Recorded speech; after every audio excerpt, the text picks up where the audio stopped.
16 नवंबर 2024। बाबा के महावाक्य। मीठे बच्चे, बाप आए हैं तुम्हें रूहानी हुनर सिखलाने, जिस हुनर से तुम सूर्य चांद से भी पार शांति धाम में जाते हो। प्रश्न: साइंस घमंड और साइलेंस घमंड में कौन सा अंतर है? उत्तर: साइंस घमंडी चांद सितारों पर जाने के लिए कितना खर्चा करते हैं, शरीर का जोखिम उठाकर जाते हैं। उन्हें यह डर रहता है कि रॉकेट कहाँ फेल ना हो जाए। तुम बच्चे साइलेंस घमंड वाले बिगर कौड़ी खर्चा सूर्य चांद से भी पार मूल वतन में चले जाते हो। तुम्हें कोई डर नहीं, क्योंकि तुम शरीर को यहाँ ही छोड़कर जाते हो। ओम शांति। रूहानी बाप बैठ रूहानी बच्चों को समझाते हैं। बच्चे सुनते तो रहते हैं कि साइंसदान चांद पर जाने का प्रयत्न करते रहते हैं, लेकिन वे लोग तो सिर्फ चांद तक जाने की कोशिश करते हैं। कितना खर्चा करते हैं, बहुत डर रहता है ऊपर जाने में। अब तुम अपने ऊपर विचार करो, तुम कहाँ के रहने वाले हो? वह तो चंद्रमा की तरफ जाते हैं, तुम तो सूर्य चांद से भी पार जाते हो, एकदम मूल वतन में। वो लोग तो ऊपर जाते हैं तो उनको बहुत पैसे मिलते हैं, ऊपर में चक्कर लगाकर आते तो उन्हों को लाखों सौगातें मिलती हैं। शरीर का जोखिम रिस्क उठाकर जाते हैं। वह है साइंस घमंडी। तुम्हारे पास है साइलेंस का घमंड। तुम जानते हो हम आत्मा अपने शांति धाम ब्रह्मांड में जाते हैं। आत्मा ही सब कुछ करती है। उन्हों की भी आत्मा शरीर के साथ ऊपर में जाती है। बड़ा खौफनाक है, डरते भी हैं ऊपर से गिरे तो जान खत्म हो जाएगी। वह सब है जिस्मानी हुनर। तुमको बाप रूहानी हुनर कला सिखलाते हैं। इस हुनर सीखने से तुमको कितनी बड़ी प्राइज मिलती है। 21 जन्मों की प्राइज मिलती है, नंबरवार पुरुषार्थ अनुसार। आजकल गवर्नमेंट लॉटरी भी निकालती है ना। यह बाप तुमको प्राइज देते हैं और क्या सिखाते हैं? तुमको बिल्कुल ऊपर ले जाते हैं, जहाँ तुम्हारा घर है। अभी तुमको याद आता है ना कि हमारा घर कहाँ है और राजधानी जो गंवाई है वह कहाँ है। रावण ने छीन लिया। अब फिर से हम अपने असली घर भी जाते हैं और राजाई भी पाते हैं। मुक्ति धाम हमारा घर है, यह कोई को पता नहीं है। अब तुम बच्चों को सिखलाने के लिए देखो, बाप कहाँ से आते हैं, कितना दूर से आते हैं। आत्मा भी रॉकेट है, वह कोशिश करते हैं ऊपर जाकर देखें चंद्रमा में क्या है, स्टार में क्या है। तुम बच्चे जानते हो यह तो इस मांडवे की बत्तियां हैं। जैसे मांडवे में बिजलियां लगाते हैं, म्यूजियम में भी तुम बत्तियों की लड़ियां लगाते हो ना। यह फिर है बेहद की दुनिया। इसमें यह सूर्य चांद सितारे रोशनी देने वाले हैं। मनुष्य फिर समझते हैं सूर्य चंद्रमा यह देवताएं हैं, परंतु यह देवता तो है नहीं। अभी तुम समझते हो बाप कैसे आकर हमको मनुष्य से देवता बनाते हैं। यह ज्ञान सूर्य, ज्ञान चंद्रमा और ज्ञान लकी सितारे हैं। ज्ञान से ही तुम बच्चों की सद्गति हो रही है। तुम कितना दूर जाते हो, बाप ने ही घर जाने का रास्ता बताया है। सिवाय बाप के कोई भी वापस अपने घर जा नहीं सकते। बाप जब आकर शिक्षा देते हैं तब तुम जानते हो। यह भी समझते हैं हम आत्मा पवित्र बनेंगे तब ही अपने घर जा सकेंगे। फिर या तो योग बल से या सजाओं के बल से पावन बनना है।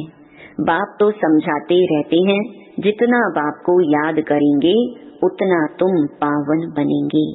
याद नहीं करेंगे तो पतित ही रह जाएंगे, फिर बहुत सजा खानी पड़ेगी और पद भी भ्रष्ट हो जाएगा। बाप खुद बैठ तुमको समझाते हैं, तुम ऐसे ऐसे घर जा सकते हो। ब्रह्मांड क्या है, सूक्ष्म वतन क्या है, कुछ भी पता नहीं। स्टूडेंट पहले थोड़ी कुछ जानते हैं, जब पढ़ना शुरू करते हैं तो फिर नॉलेज मिलती है। नॉलेज भी कोई छोटी कोई बड़ी होती है। ICS का इम्तिहान दिया तो फिर कहेंगे नॉलेजफुल, इससे ऊंच नॉलेज कुछ होती नहीं। अब तुम भी कितनी ऊंच नॉलेज सीखते हो। बाप तुमको पवित्र बनने की युक्ति बताते हैं कि बच्चों, माँ मेकम याद करो तो तुम पतित से पावन बनेंगे। असल में तुम आत्माएं पावन थी, ऊपर अपने घर में रहने वाली थी। जब तुम सतयुग में जीवन मुक्ति में हो तो बाकी सब मुक्ति धाम में रहते हैं। मुक्ति और जीवन मुक्ति दोनों को हम शिवालय कह सकते हैं। मुक्ति में शिव बाबा भी रहते हैं, हम बच्चे आत्माएं भी रहते हैं। यह है रूहानी हाईएस्ट नॉलेज। वह कहते हैं हम चांद के ऊपर जाकर रहेंगे। कितना माथा मारते हैं, बहादुरी दिखाते हैं, इतने मल्टी मिलियन माइल ऊपर जाते हैं, लेकिन उन्हों की आश पूर्ण नहीं होती है और तुम्हारी आश पूरी हो जाती है। उनका है झूठा जिस्मानी घमंड, तुम्हारा है रूहानी घमंड। वह माया की बहादुरी कितनी दिखाते हैं, मनुष्य कितनी तालियां बजाते हैं, बधाइयां देते हैं, मिलता भी बहुत है, करके 5-10 करोड़ मिलेंगे। तुम बच्चों को यह ज्ञान है कि उन्हों को यह जो पैसे मिलते हैं सब खत्म हो जाएंगे, बाकी थोड़े दिन ही समझो। आज क्या है, कल क्या होगा। आज तुम नरकवासी हो, कल स्वर्गवासी बन जाएंगे। टाइम कोई जास्ती नहीं लगता है। तो उन्हों की है जिस्मानी ताकत और तुम्हारी है रूहानी ताकत, जो सिर्फ तुम ही जानते हो। वह जिस्मानी ताकत से कहाँ तक जाएंगे, चांद सितारों तक पहुँचेंगे और लड़ाई शुरू हो जाएगी, फिर वह सब खत्म हो जाएंगे। उन्हों का हुनर यहाँ तक ही खत्म हो जाएगा। वह है जिस्मानी हाईएस्ट हुनर, तुम्हारा है रूहानी हाईएस्ट हुनर। तुम शांति धाम में जाते हो, उसका नाम ही है स्वीट होम। वो लोग कितने ऊपर जाते हैं और तुम अपना हिसाब करो, तुम कितने माइल्स ऊपर में जाते हो। तुम कौन? आत्माएं। बाप कहते हैं मैं कितने माइल ऊपर में रहता हूँ, गिनती कर सकेंगे? उन्हों के पास तो गिनती है, बतलाते हैं इतने माइल ऊपर में गए फिर लौट आते हैं। बड़ी खबरदारी रखते हैं, ऐसे उतरेंगे, यह करेंगे, बहुत आवाज होता है। तुम्हारा क्या आवाज होगा? तुम कहाँ जाते हो फिर कैसे आते हो, कोई पता नहीं। तुमको क्या प्राइज मिलती है यह भी तुम ही जानो। वंडरफुल है, बाबा की कमाल है, किसको पता नहीं। तुम तो कहेंगे यह नई बात थोड़ी है। हर 5000 वर्ष बाद वह अपनी यह प्रैक्टिस करते रहेंगे। तुम इस सृष्टि रूपी ड्रामा के आदि मध्य अंत ड्यूरेशन आदि को अच्छी रीति जानते हो, तो तुमको अंदर फकुर होना चाहिए। बाबा हमको क्या सिखलाते हैं, तुमको कितनी नॉलेज देते हैं। उन लोगों का जाना है हद तक, तुम बेहद में जाते हो। वह चंद्रमा तक जाते हैं, अब वह तो बड़ी बड़ी बत्तियां हैं और तो कुछ है नहीं। उनको धरनी बहुत छोटी देखने में आती है, तो उन्हों की जिस्मानी नॉलेज और तुम्हारी नॉलेज में कितना फर्क है। तुम्हारी आत्मा कितनी छोटी है, परंतु रॉकेट बड़ा तीखा है। आत्माएं ऊपर में रहती हैं, फिर आती हैं पार्ट बजाने। वह भी सुप्रीम आत्मा है, परंतु उनकी पूजा कैसे हो, भक्ति भी जरूर होनी ही है। बाबा ने समझाया है, आधा कल्प है ज्ञान दिन, आधा कल्प है भक्ति रात। अभी संगम युग पर तुम ज्ञान लेते हो, सतयुग में तो ज्ञान होता नहीं, इसलिए इसको पुरुषोत्तम संगम युग कहा जाता है। सबको पुरुषोत्तम बनाते हैं। तुम्हारी आत्मा कितना दूर दूर जाती है, तुमको खुशी है ना। वह हुनर दिखाते हैं तो बहुत पैसे मिलते हैं, बल कितना भी मिले, परंतु तुम समझते हो वह कुछ भी साथ चलना नहीं है। अभी मरे कि मरे, सब खत्म हो जाने वाला है। अभी तुमको कितने वैल्यूएबल रत्न मिलते हैं, इनकी वैल्यू कोई गिनी नहीं जाती। लाख लाख रुपया एक एक वर्षन्स का है। कितने समय से तुम सुनते ही आते हो। गीता में कितनी वैल्यूबल नॉलेज है। यह एक ही गीता है जिसको मोस्ट वैल्यूबल कहते हैं। सर्वशास्त्रमयी शिरोमणि श्रीमद् भगवत गीता है। वो लोग भल पढ़ते रहते हैं परंतु अर्थ थोड़े ही समझते हैं। गीता पढ़ने से क्या होगा? अब बाप कहते हैं मुझे याद करो तो तुम पावन बनेंगे। भल वह गीता पढ़ते हैं परंतु एक का भी बाप से योग नहीं। बाप को ही सर्वव्यापी कह देते हैं, पावन भी बन नहीं सकते। अब यह लक्ष्मी नारायण के चित्र तुम्हारे सामने हैं। इनको देवता कहा जाता है क्योंकि दैवी गुण है। तुम आत्माओं को पवित्र बन सबको अपने घर जाना है। नई दुनिया में तो इतने मनुष्य होते नहीं, बाकी सब आत्माओं को जाना पड़ेगा अपने घर। तुमको बाप भी वंडरफुल नॉलेज देते हैं जिससे तुम मनुष्य से देवता बहुत ऊंच बनते हो। तो ऐसी पढ़ाई पर अटेंशन भी इतना चाहिए। यह भी समझते हैं जैसा जिसने कल्प पहले अटेंशन दिया है ऐसा देते रहेंगे। मालूम पड़ता रहता है।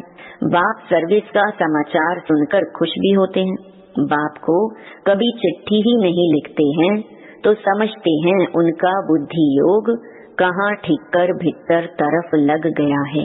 देह अभिमान आया हुआ है, बाप को भूल गए हैं। नहीं तो विचार करो, लव मैरिज होती है तो उनका कितना आपस में प्यार रहता है। हाँ, कोई कोई के ख्याल बदल जाते हैं तो फिर स्त्री को मार डालते हैं।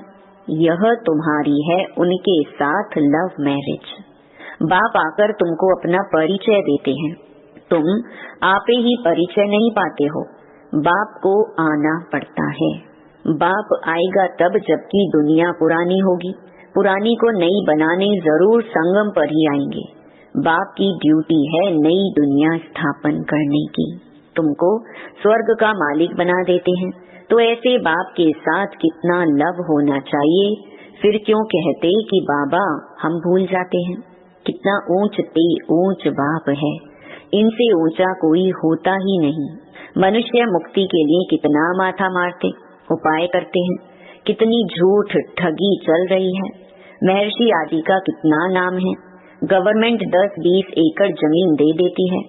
ऐसे नहीं कि गवर्नमेंट कोई इररिलीजियस है, उनमें कोई मिनिस्टर रिलीजियस है, कोई अनरिलीजियस है, कोई धर्म को मानते ही नहीं।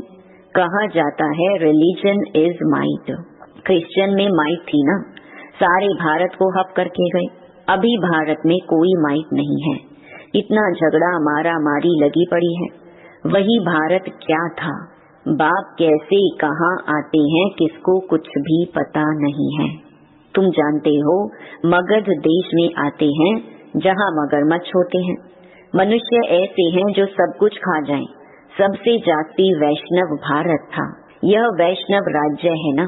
कहाँ यह महान पवित्र देवताएं, कहाँ आजकल देखो क्या क्या हप करते जाते हैं। आदमखोर भी बन जाते हैं। भारत की क्या हालत हो गई है।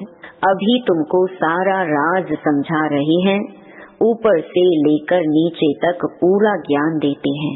पहले पहले तुम ही इस पृथ्वी पर होते हो, फिर मनुष्य वृद्धि को पाते हैं।